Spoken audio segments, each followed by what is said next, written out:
Scholarships provide an opportunity for people to earn an education. Without assistance from an outside source, students may have trouble paying for the degree. Scholarships that assist or cover costs of pursuing a higher education provide a number of benefits for recipients. From reducing the financial burden of a rising cost of a college education to allowing students more time and energy to focus on studies rather than part-time work. Scholarships are one piece in the puzzle of what creates a strong foundation for supporting students in their success in pursuing a degree and furthermore, completing that degree. Scholarship gives students the financial bump needed to take a leap and enroll in a degree as well as boost the morale and confidence in a student's ability to work towards a better future.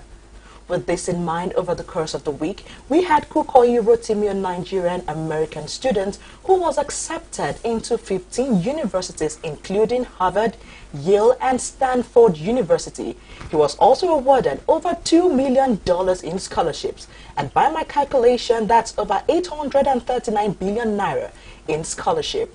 Today, we will be discussing the reality of a Nigerian student getting numerous international scholarship. With me on the show to do justice to today's topic is a doctor from the Faculty of Education at the University of Lagos, and you'll get to meet him right after the break. My name is Vina Peters, and this is a news review on Unilag TV. We'll be right back.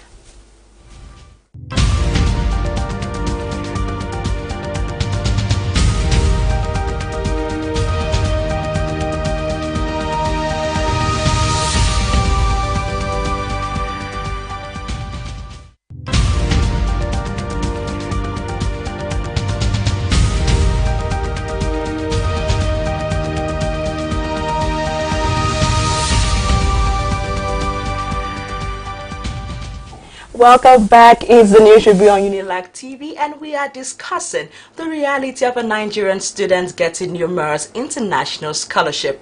My guest whom I will dissect today's topic is a doctor from the Faculty of Education at the University of Lagos. He is none other than Dr. Yunusa Oyekunle. I hope I got that right. Very well. Thank you.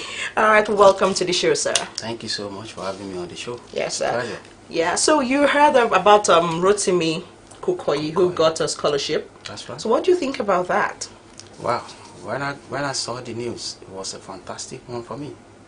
I believe these success do not just come in a very cheap way. He must have borne his candle and gone through a series of processes to achieve that success. So, a pat on his back. I commend him. Yeah.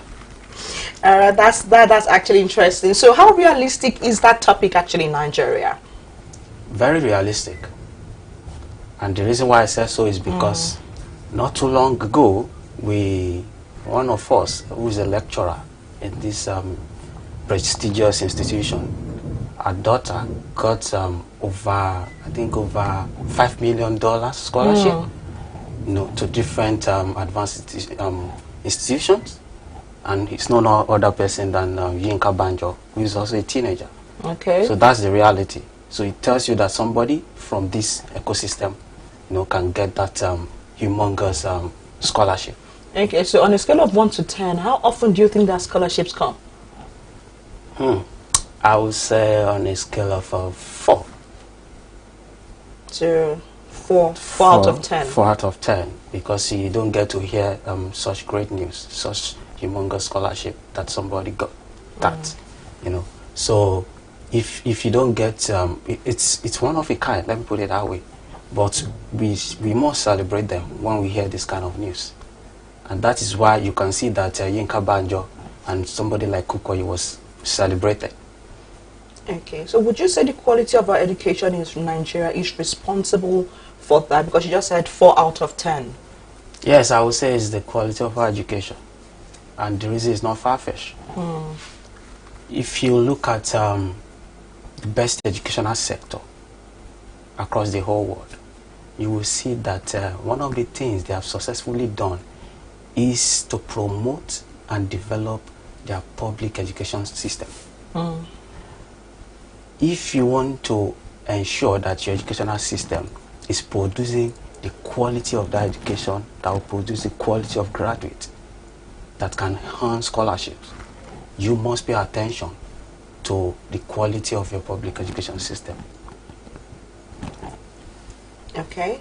It has been said that Nigerian students who don't do well academically in Nigeria travel abroad and actually they excel. How can you bridge that gap? I give an example of myself. I remember when I was going for an exchange program.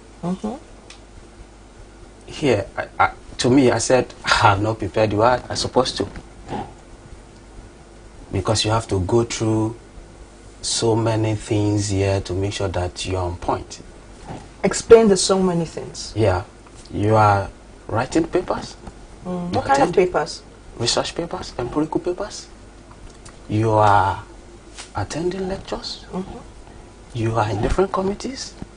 You are working on so many things at one time. Jack of all trades. You get. But this thing is preparing us for a better future. It's shaping us to become a better academics. So when we get there, it's as if it's a playing ground. You don't have to stress yourself because you have all the resources. When you get there and you say, wow, so I have all these resources that I don't have back home. There's no way I cannot do well. So when we get there, we key into the system and do fantastically well. And so when I got to Germany, I was preparing my PowerPoint slide. Over the night, I didn't sleep. But you see, those that came from other countries, like Finland, like Denmark, we were in the same dormitory. I mean, hotel, right? They were sleeping and having their good time. I was the one sweating over preparing PowerPoint. So it's because you're already used to that? Because I'm already used to that. Because I know at the back of my mind that I need to do well. If not, back home they're gonna trash me, So are you saying that the system here in Nigeria is encouraged for Nigerians to do well abroad? The system is so stiff and hard to break. But then, in what sense? Yes, hard to break in the sense that you don't have all you need to succeed in terms of resources, facilities, equipment, to propel your research interest, for developmental activities. So, but when you get there, you have all these resources, and these are the resources that you're going to make use of, to achieve whatever aim or goals you want to achieve. Do you understand my point of view?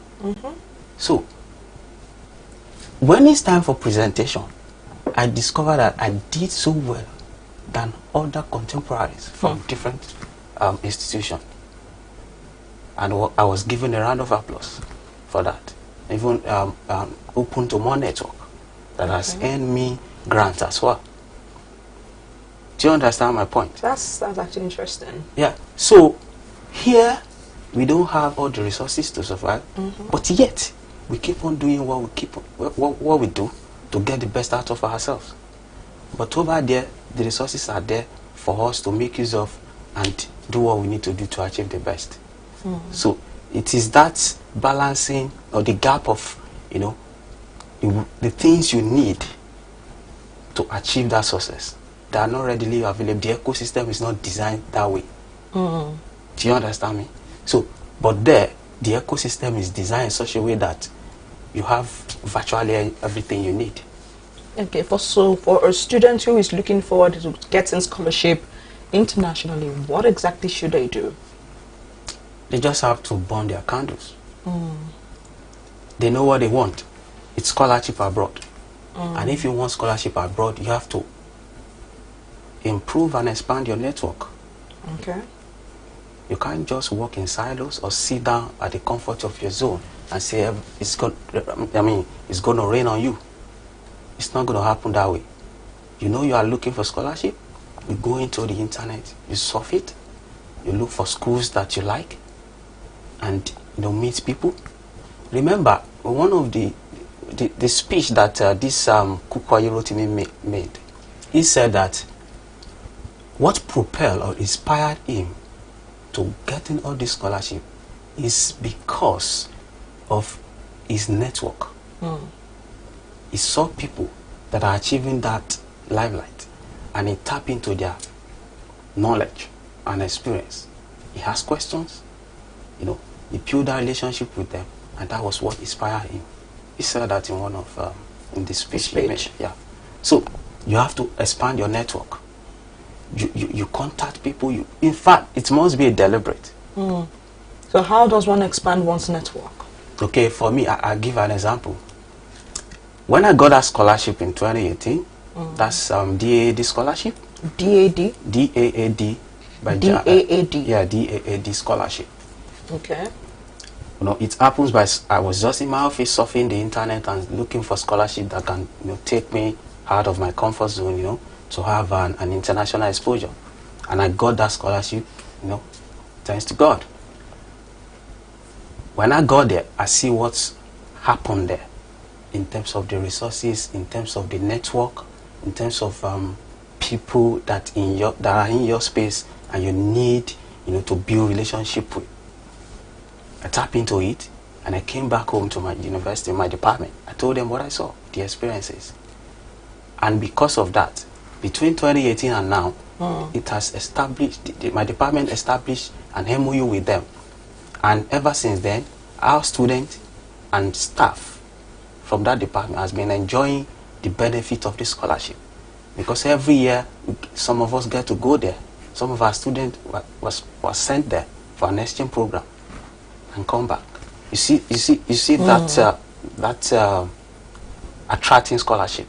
So now you were the bridge between that particular scholarship and your department. Obviously, because my department doesn't know anything about it, ab initio. So on getting there, I see what happened. My professors here at home and my senior colleagues asked me questions, and I told them. And they said, this is fantastic if you can collaborate with them. And we build networks with them. We build relationship with them. And it has been fruitful all this while. That's good. Yeah. All right, so we'll go on a quick break, and when we return, we're still talking scholarship, and Dr. Yunusa Oyekunle is still here to dissect more of our questions. We'll be right back.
What's poppin'? Welcome back. This is still G Sport on Unilag TV, and now it is time for Shot O'Clock. Let the games begin, and I feel like I should go first because I'm the host. So yeah, go first. Sorry, what you proud much? Yes, me proud much. Dance. Wizzy boy, make me dance. Daddy, oh, make me dance. Hey. I'm me. Oh yeah, now. Royalty.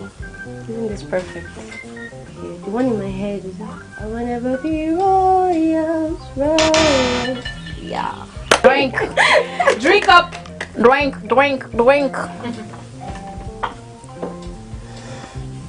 Take a shot. Okay.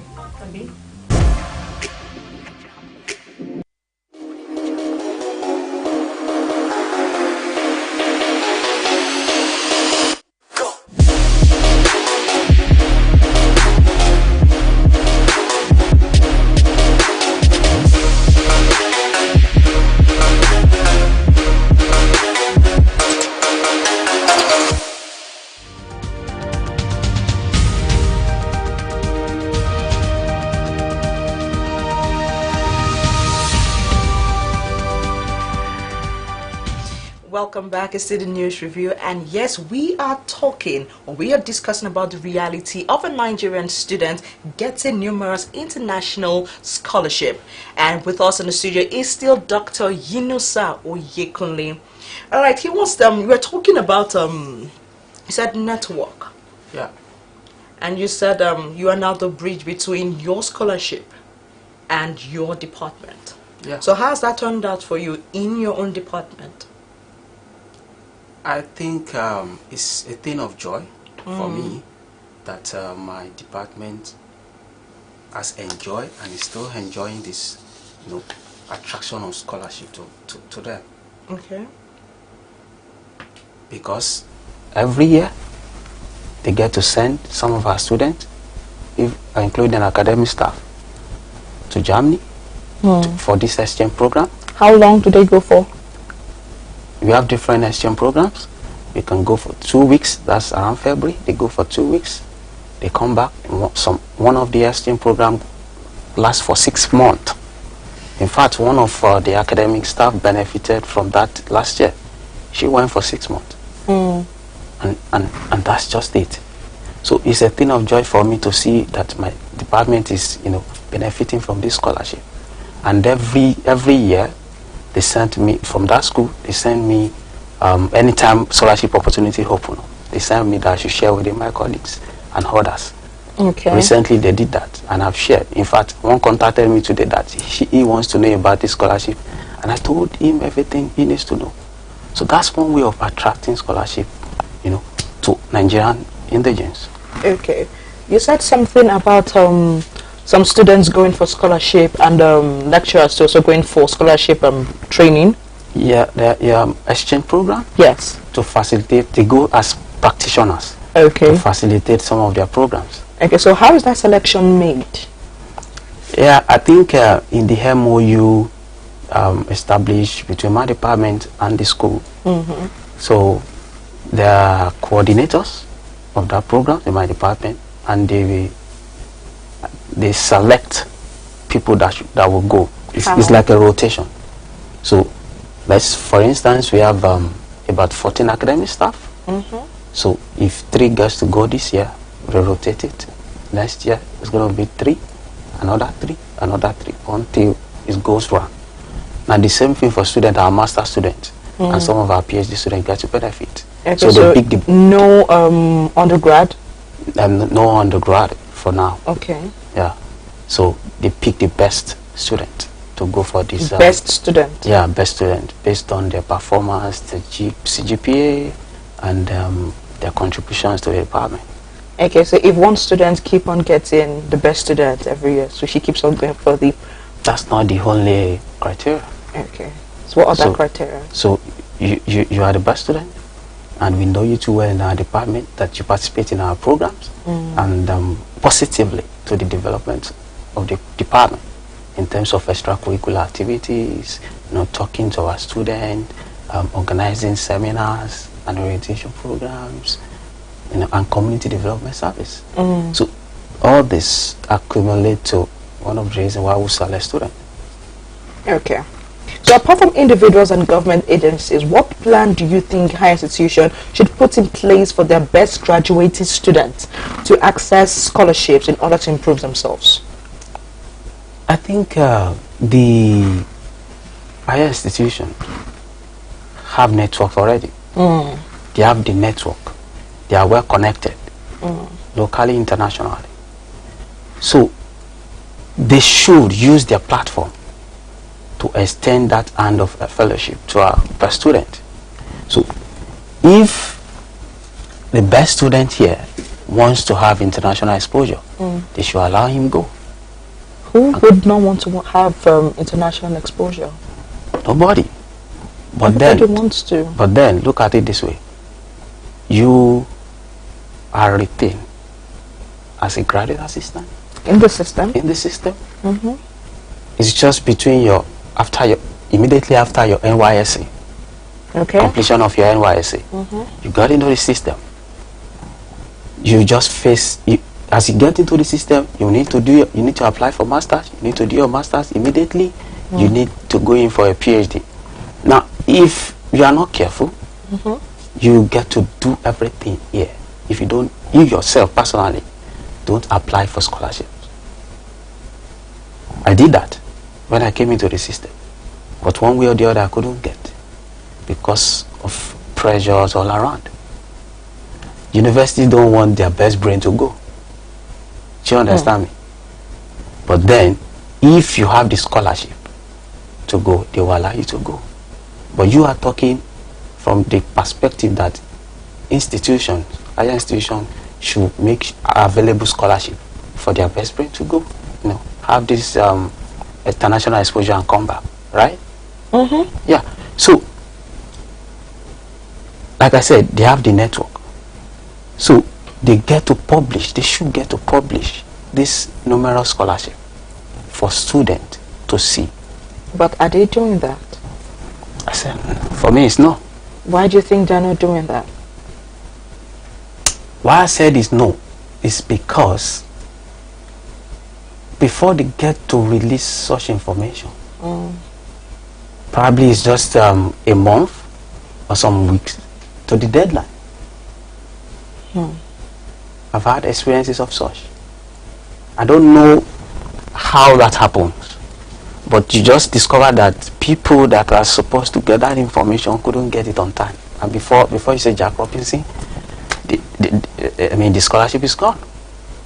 So for us is to do it for ourselves by applying for these numerous scholarships abroad. Then if you get it, institutions will allow you to go.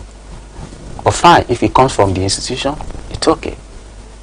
I'm not saying they're not doing it at all, but I don't think I found anyone who have said, okay, it is my institution, it is through my institution that I get the scholarship to live.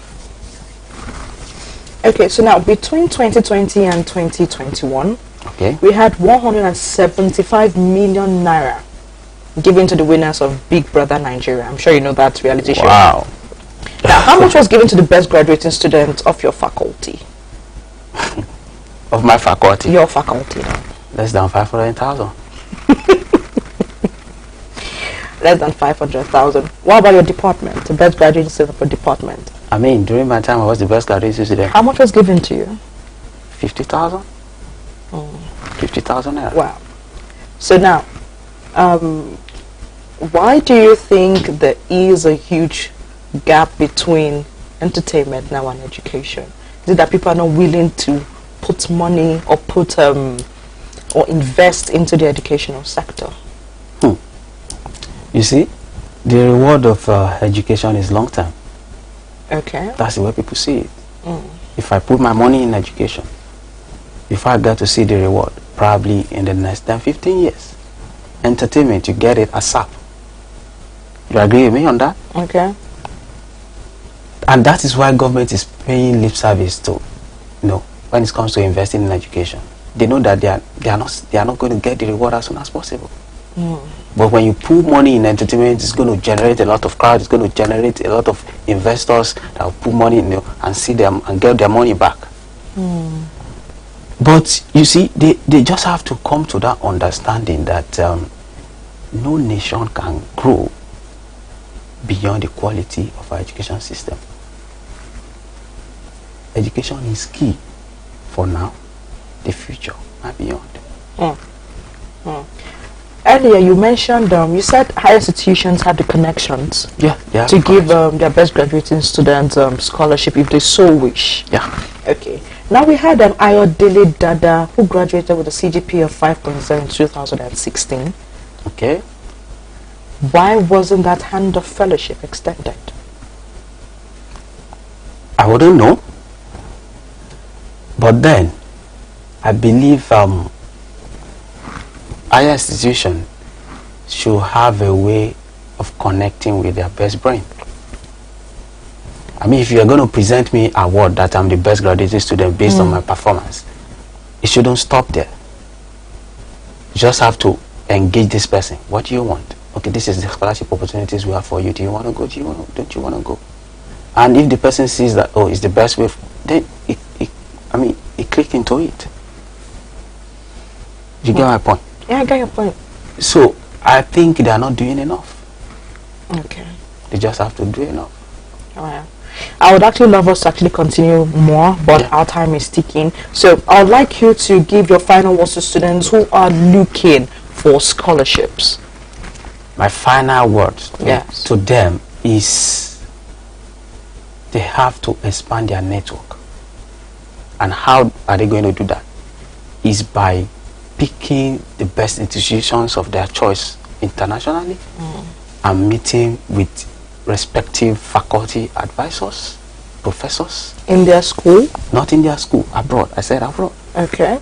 So that they build relationship with them and see the possibility of getting a scholarship from that institution.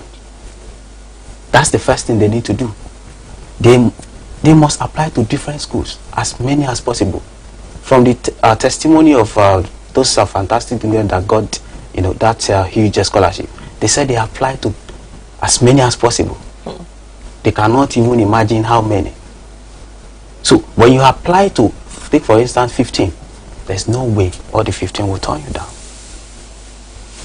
Okay. So the first thing is to expand that network. Be conscious, be deliberate about it. Surfing the internet, looking for schools abroad that you can get scholarship from. All right, thank you, Mr. Unisa. You've been much helpful. All right, guys, so that's all we can take on the show today. My name is Vina Peters, and I'll catch you same time, same place, same station. It's still the news review on Unilag TV. Bye for now.